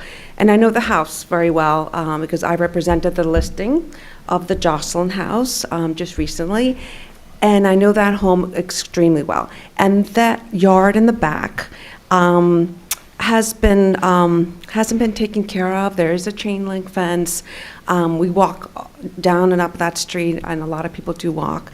And I think what this gentleman said, it will only conform to what the street is now. And Irwin Park Road, there's a lot of different size homes. You have bigger homes on a small lot. You have bigger homes on a medium lot. So it's a beautiful street, and I think it does fill a void that is currently there. So I think anything that goes up there would be fine. As far as the pool, I mean, I know the house well. The pool has not been used for many years, and it's the previous owner bought it with the pool in there, and it was in the late 1970s. So it was covered, and it needed a lot of work. So the fact that the pool is going to be removed is not really, much of an issue for. So I support, new development in that area. A modest home within the confinements of the setbacks and the rules of the zoning board, if approved. That's it. Thank you. Thank you. Hi, everybody. I'm Paul Brubaker. I live at 6 Holland Terrace, which is the street that Irwin Park Road tees out on the northern end. I'm very happy to say that, my wife and I have lived here for almost 30 years. We know the area pretty well, as you would expect. We've come to count Bobby and Stephen Plofker as very close friends. And as our good mayor has said on so many occasions, you've got important decisions to make on the planning board, but these decisions involve people. This is an area that involves one of the great gathering places of Montclair. People come to Edgemont Park. When you take one single walk around the ring of Edgemont Park, you see that house on Valley Road. One day, a months ago, I saw a for sale sign go on that house, and I knew Alan Jocelyn. He was somebody that welcomed my wife and I to the neighborhood, holiday parties, things like that. We've been in the house, and I was sad to see that sign go up because I knew that he had passed. I was equally as sad as I was that day. I was very happy that a few weeks later, when I saw that the Plofker family had bought the property. I knew that majestic yellow house would be a part of the Edgemont Park community, and that's so that continuity would remain. The town runs up the hill on Irwin Park Road at least once a year for the YMCA run. And it is one of those characteristics that's inconsistent with the rest of the Irwin Park area to have an empty lot there. This this subdivision will allow somebody who grew up on that very street to remain and raise his family with his wife in the same property. There are a lot of reasons why I can think on a very social level that this subdivision supports many of our community's values. And I know that you're taking a careful look at all of the issues regarding planning compliance, historic preservation, but we fully support the subdivision that's before you today and hope you approve. Thank you. Thank you. Mr. Trumbulack. Well, I should have let Mr. Brubaker make my closing arguments. So, he said most of, a lot of what I was going to say. I'm going to be very brief. I mean, again, yeah, I think this is a really good application in so many ways, starting with the preservation of the very important historic house. And then, you know, also, again, doing something that's entirely consistent at what was envisioned for this neighborhood going back to 1933 with, you know, a dividing line between the Valley Road properties and the Irwin Park properties right down the center, with the exception of the old Harrison family homestead with the historic house. So all we're looking to do is to, you know, continue that line there, create a buildable lot that's entirely consistent with the development pattern, entirely consistent with what was envisioned for this neighborhood, and a lot that's larger than I think the majority of the houses to the north along Irwin Park Road, with the exception of obviously the house or the property next to the corner lot, and also it appears to be, you know, be larger than most of the houses on the most of the lots on the opposite side of Irwin Park Road. So it certainly fits in. It's consistent. What was always envisioned there. You know, the two variances that we need, you know, as we've already pointed out, if not for the fact that 16 Irwin Park Road, the house where Dakota Plofker grew up in, if that lot was not merged together, similarly, same thing for 14 Irwin Park Road, if these two lots were not merged together, we wouldn't have a lot depth variance. It's the merger that, you know, throws this out of skew, because you've got to take into account the average with these large properties here to the south, combined, you know, with the two lots on the other side. If the lot lines were still there, we'd be totally conforming with lot depth, which is why this is so consistent with the neighborhood pattern. And then the other variance, as was pointed out, you know, because the farmhouse faces this way to the south, the front of the house is here, this part of the house, which we view as a rear yard for zoning purposes, is actually a side yard for the house. And the side yard setback requirement is at most 10 feet. You know, we're going to be 29 feet, which again is less than the rear yard requirement, you know, but functionally, this is a side yard. For zoning purposes, it's a rear yard, but it's really functionally a side yard that will face the new house to be built on the subdivided lot. So I think those variances can easily be justified, you know, based upon the testimony, the historical information we've provided, combined with the planning testimony from Mr. Pessolano, and you know, and again, I think it's a very good application, and an applicant who has, you know, consented to work with the HPC and to give HPC design approval, you know, because they want to do something that fits in and do something that's right for the neighborhood that they know very well. You know. So I would ask the board to approve the application with that condition, as well as any others that we discussed. I can make a motion to approve the application, subject to the Historic Preservation Commission's approval of the design features. Let's second that. Does anybody want to be heard before we vote? Discussion. No? Okay. Ms. Talley? You want me to call the roll? No. All in favor? Aye. Opposed? Abstentions? Thank you very much. Thank you very much. Thank you.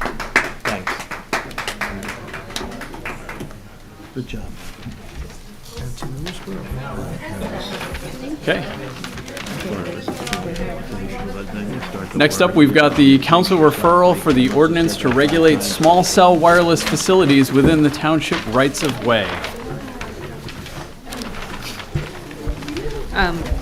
So this is coming back before the board.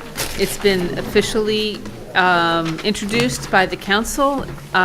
It was on the November 12th, 2024 meeting. And between the time you saw it previously and the version that's was introduced, some changes were made, many of which were suggested at the last planning board meeting. And I'll just summarize the changes that are in my memo. We corrected the citation to the federal law governing telecommunications. We increased the escrow deposit from $1,000 to $5,000 because we know that the review costs are going to be pretty steep with this, and that makes sense. And it's also comparable to other municipalities. We updated the submission requirements to clearly state that when application is submitted, that they have to provide information on the denial of service and dropped call records. We just made a minor change to the definition of administrative review. It's really not, an administrative review is not related to the permit, it's related to the application, the approval, I guess, the board approval. There was some talk at the planning board at the last time as to what is included in the public rights-of-way, because the 5G, this ordinance, the 5G ordinance allows them and regulates them within the public rights-of-way. Under the revised ordinance, we specifically excluded the pedestrian alleyways, because technically that's still part of the public right-of-way. It's for pedestrian. We don't want these facilities located on those alleyways. So we excluded that in this ordinance. We went back and forth with attorneys on how to handle public notice. And we're told that the public notice, per the municipal land use law, has to be 200 feet. It's a little bit different because these facilities are in the right-of-way, and you don't necessarily measure 200 feet around a property line, because it doesn't have a property line. If it does, it's very large. So it's 200 feet. It clarifies that it's 200 feet from the facility, and exactly how it's measured is in here.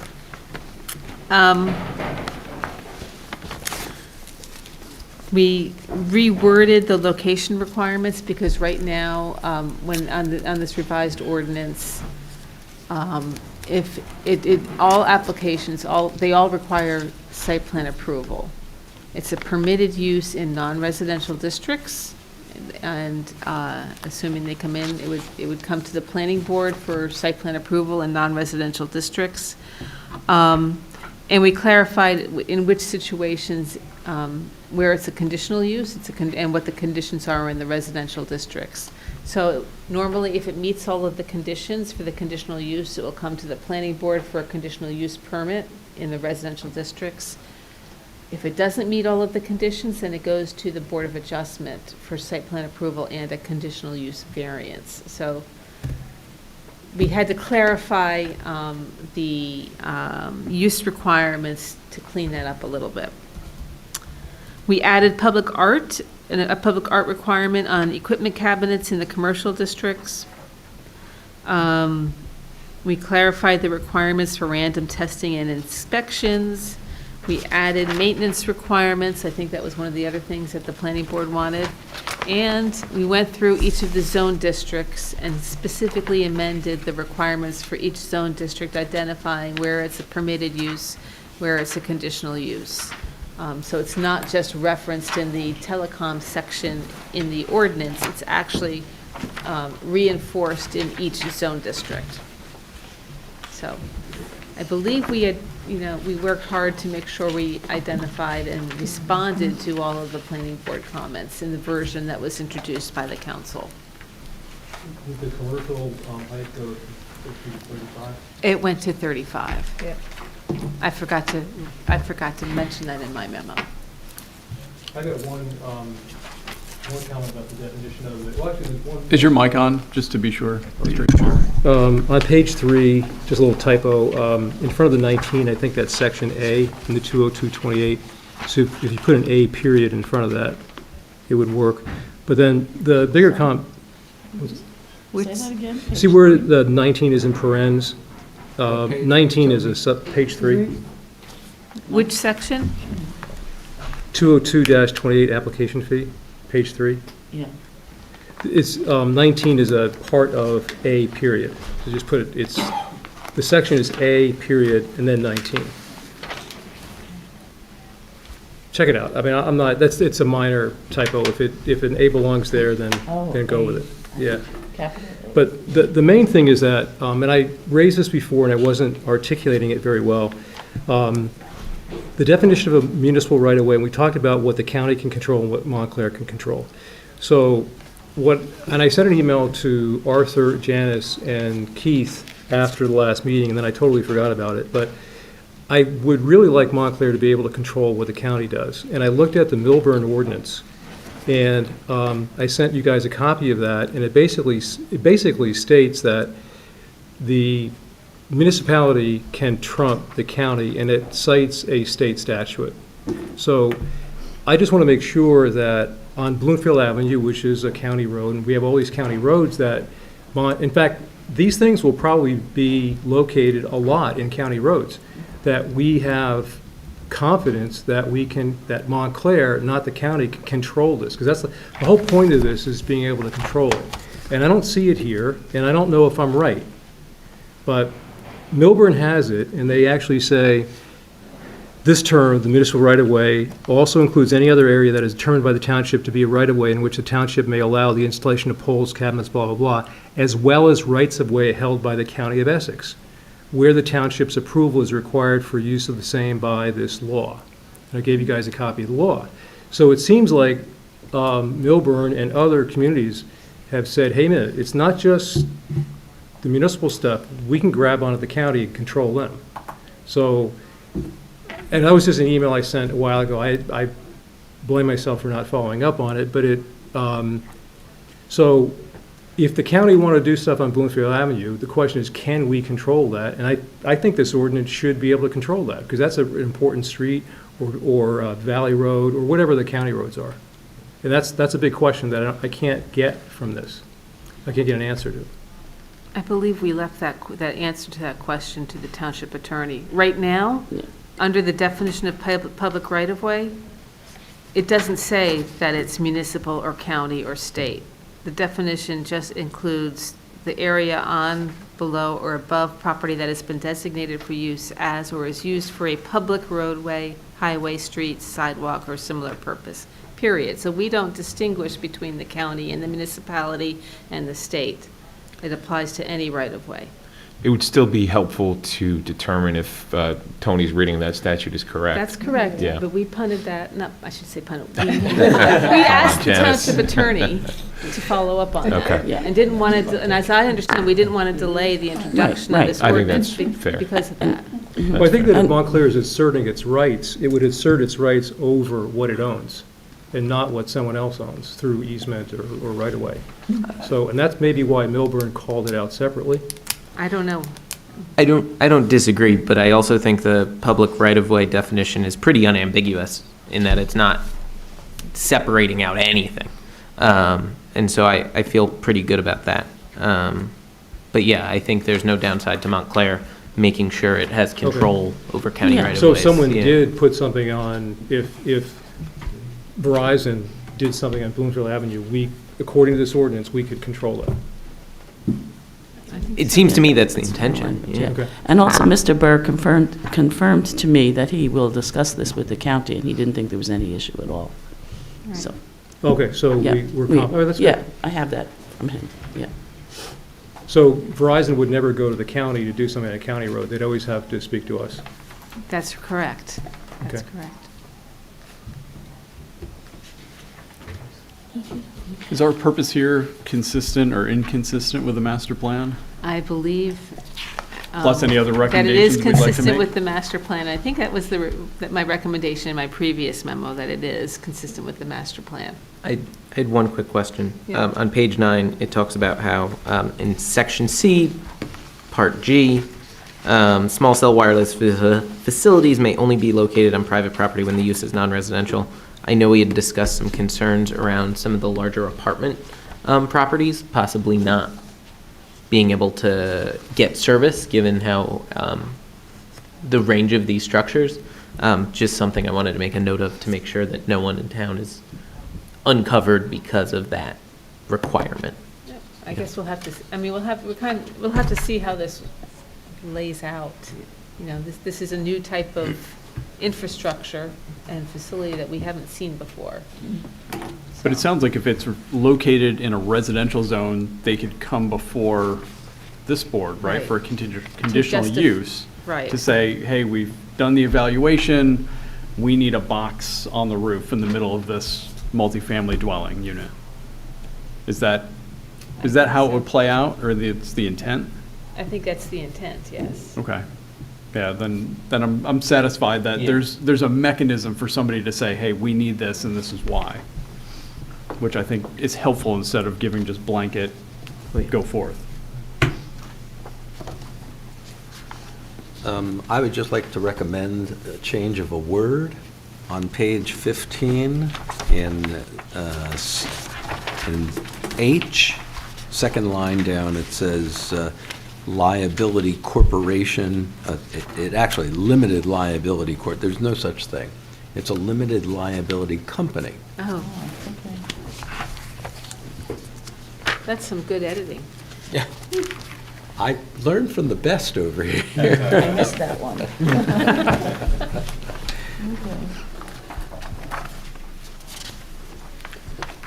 So, then the town, when one of these things gets approved, the town will give them some right. So what right are they gonna get? Like they get like a, They'll have to, the right is to install these in accordance with an approved network plan. So they'll, first of all, they'll have to come in with an application, they'll have to get approval, they'll have to sign and negotiate a user agreement with the township. so is the right-of-way use agreement on page 16, that's kind of what is the object of, that's the ultimate approval? Right. So the town shall not issue an approval permit, blah, blah, blah. It's a permit, isn't it? Isn't that at the There's, end of the day? they get a site plan approval, they're applying for, but they also need to sign an agreement. Right. It's right-of-way But use agreement. When all of that's done, then they get a permit to install. That's ultimately what I think they're heading for. I don't know if it's a permit or if it's the approval. Yeah, just approval, I think, I was think what it's we the decided. approval. Yeah, not necessarily a permit. Honestly, they'll get a building permit, They'd have to get a building permit to, yeah.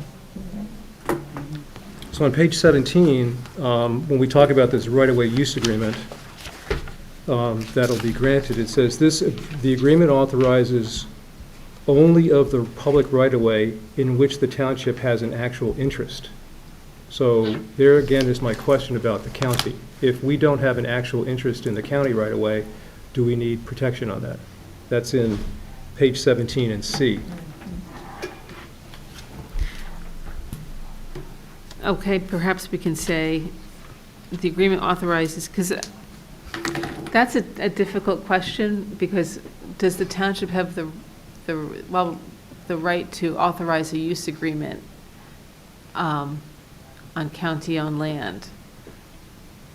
Well, that was my original, Yeah. I mean, I would think And how that does if, and the county, you would think, would have to be party to that agreement? Did the Milburn statute say both the municipality and the county have a right to the land? It stated a state law. It seemed like it was which joint basically use. says that the county has to go along with the town, but it actually stated the provision in the code so that it was definitive that the municipality could control because of these reasons. And I'm not a lawyer, I couldn't No, tell of you, course, yeah. and we have to get clarity on this Yeah. for Well, we sure. could put To that me, in. it seems like they I- did something to protect their interests. That's I just Milburn. thought in the statute that you read, Tony, that it had said if both have an interest in it.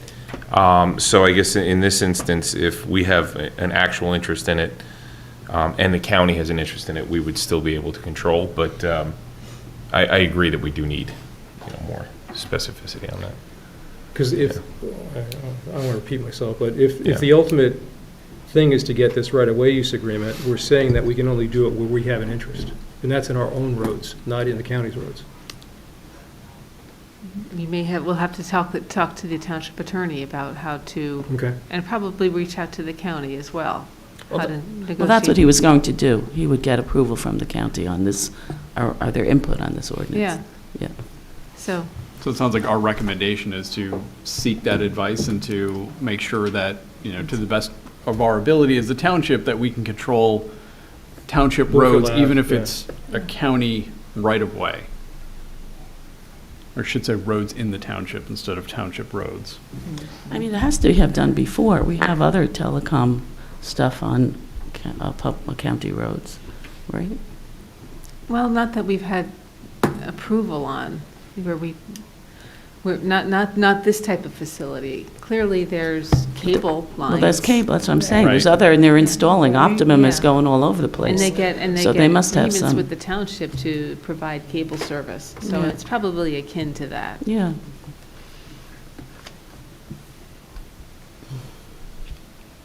Other comments?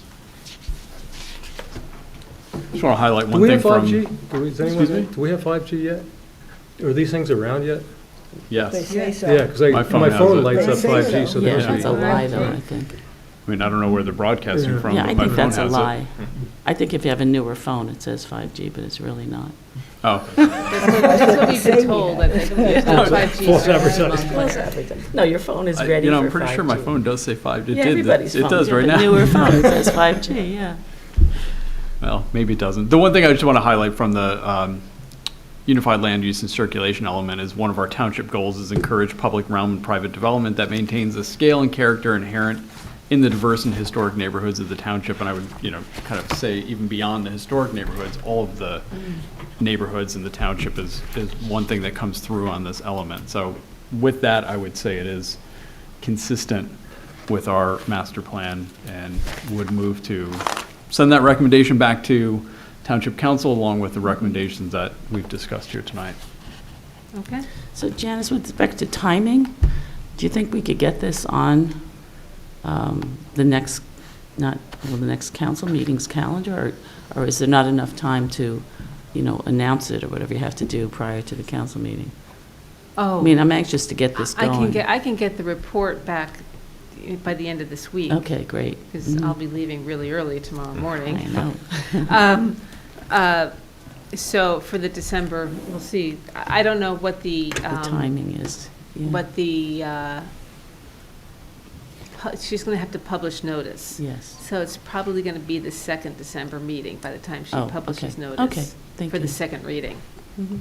But then it's 20 days after that, it's Right. law. No, I'm asking because you had said that there was someone who was inquiring about what our ordinance is already. So that's why I'm eager to get this Yes. thing done. Yes. It's important to get it on the books. Do we need to vote on the chair's motion, or? Somebody needs to second it I'll first. second. There we go. All in favor? Aye. Opposed? The motion was to, that the ordinance is consistent with the master plan and to provide the recommendations that you raised, Mr. Ian Wally, that we've discussed here this evening. And it was seconded by Vice Chair Graham. And so you're okay.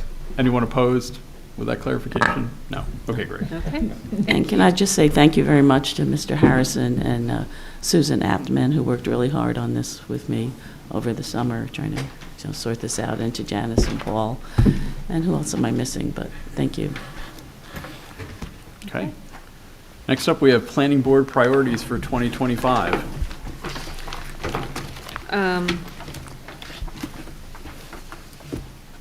Okay, just a couple of things. Obviously, we're going to be working on the housing plan. I don't want to go back to that. That's going to be our priority because we have strict deadlines. The first thing we need to do is, by the end of January, we need a resolution accepting the number, which is 132 units of housing to be present need is the rehabilitation component. So that's Janice, pretty. can I ask you about that? Yeah. So the 132 rehabilitated units, they have to already be affordable housing units, designated affordable housing units, or Yeah. what?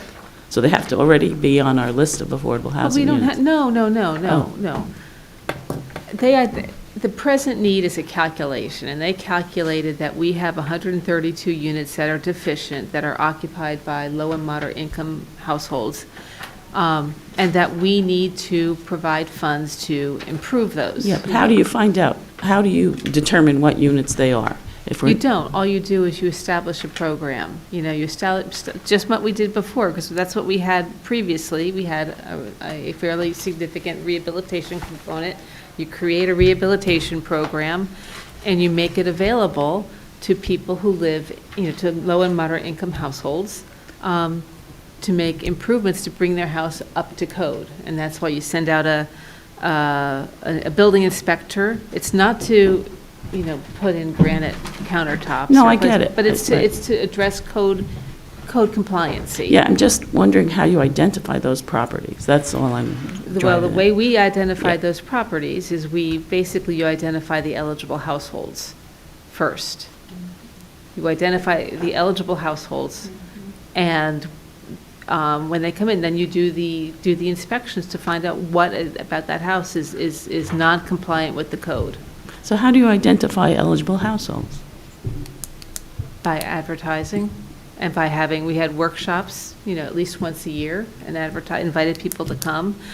Our home rehabilitation program was getting pretty successful. We had a list of, I could have done 10 rehab projects within this year, because we had a list of people who were in the hopper, and then we closed it down. So I think once you get the word out and people understand that there's a program in place for this, then you get the people who apply, and you get the interest, and you get things moving. So it's kind of self-identified. If I'm driving around Montclair and I see this house is falling apart, I do. On Walnut Street, there's a house that's basically falling apart. I would say, why can't we Because offer that money? is That's probably, if you can see that it's falling apart from the street, $24,000 is not going to fix it. Well, why is it $24,000? Because Is that what's defined? We max, we can only spend so much money per unit. Yeah. So but- we're not going to, and so what happens if somebody comes in and the property's in such bad shape that 24,000, or even if we give them a waiver, an additional 5,000, up to 30,000, if it's not going to bring it up to code, we can't do, I get we it. can't do, Yeah, they yeah. have to go elsewhere. It's a Yeah. much bigger project. So Janice, but are those rules that, I'll say we have set?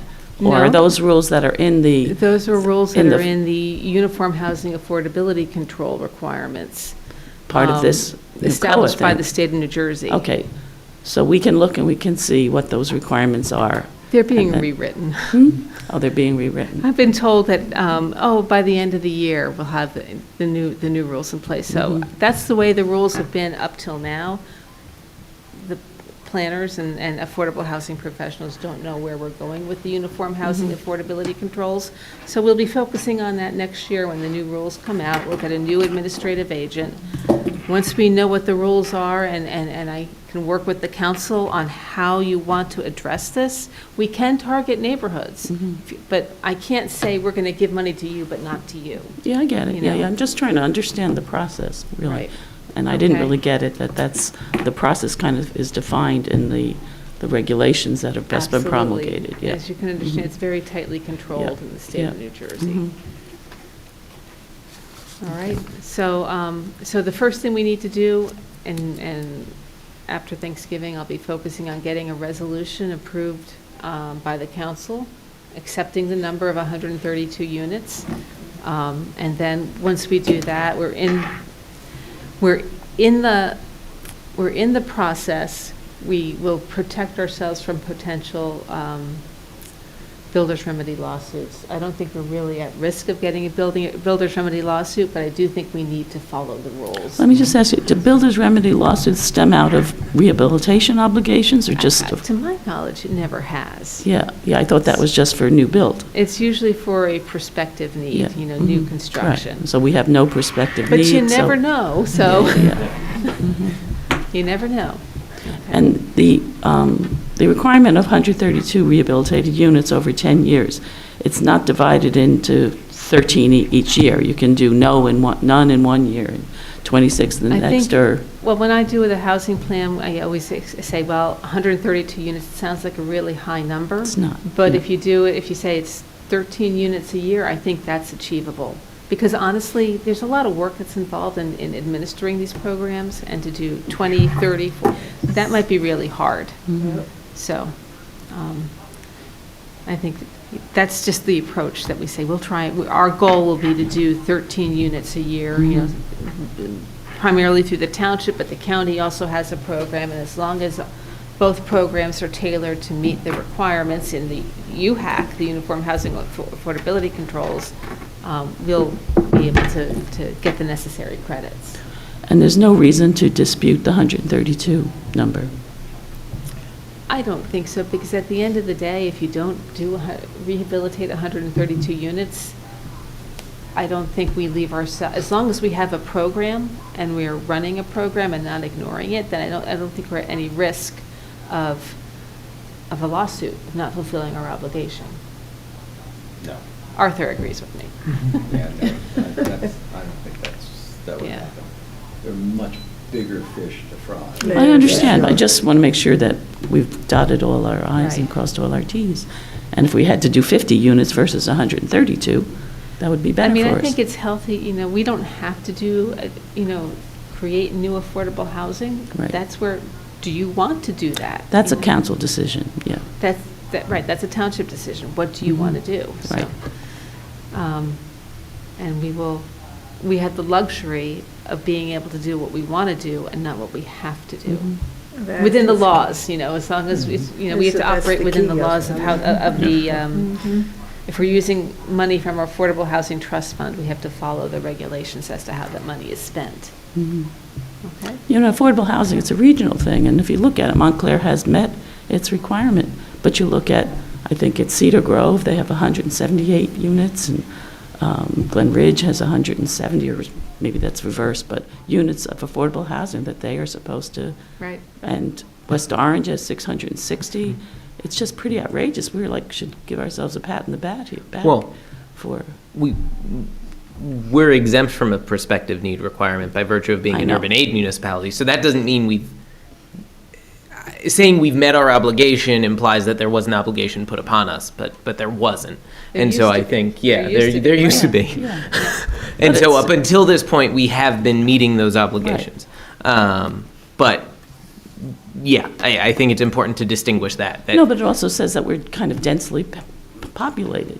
And so It that's says why- a lot of things, yeah. So, yeah. a lot of people don't want to see any more building in Montclair, so we have to take that into account. What does the populace want? And affordable housing is not free. It's subsidized by the town, so, you have to take that into account. So I'm just, we're just having a conversation. So this is a discussion that council will have to have, Okay. Anything else for planning board priorities or affordable housing? Oh, yes. Did you get a copy of the report from the Board of Adjustment? Yes. Annual report. There's a Yeah. lot that we need to do Yeah. to address some zoning issues. So that's the other part. In addition to doing the housing plan, we're trying to address all of those zoning issues that were in the Zoning Board of Adjustments report. Janice, I have that on for the EDC meeting, for next, if we ever have an EDC meeting. Right. That's on for the EDC It's meeting. going to take a little bit of work and Yeah. research to respond to Yeah. it. But Yeah. yes, so what I'd like to do is have the zoning subcommittee work with Bill Harrison of the Board of Adjustment. I think it's worked before. Yes. And I know they're particularly sensitive to the recommendations regarding the areas on Wheeler Street and New Street, those small lot zone districts, try and reduce the number of nonconformities and the variances for properties or projects in that area. So I think we'll have our work cut out for us. He suggested coming up with a floor area ratio, which is something it's really hard to visualize. We know what it is. New York City's got some good visualizations for FAR. Who does? New York City. Okay, yeah, so we'll be working on that Yeah. in terms of a priority. So the housing plan, addressing those zoning issues are our top priorities, and once we get that done, then we'll go back to the reexamination report, because that's not, technically due until 2026, so. Right. Janice, who's on the zoning subcommittee? I can't hear, what Who's on the zoning subcommittee? Okay,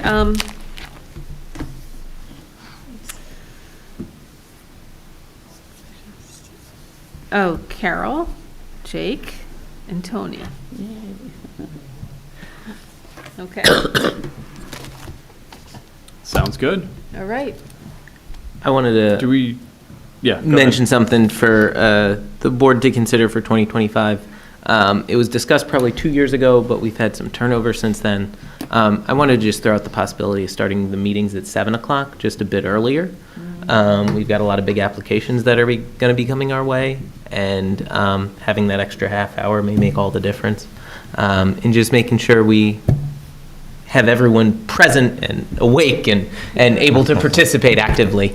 And since we've had some turnover, it may be possible in a way that it wasn't before. So I just wanted to throw that for consideration. I have the calendar on for the agenda at the December 2nd meeting. So does 7 o'clock work for everybody here? Yes. Maybe. Works. I'm starting a new job tomorrow, so wow. it all. Congratulations.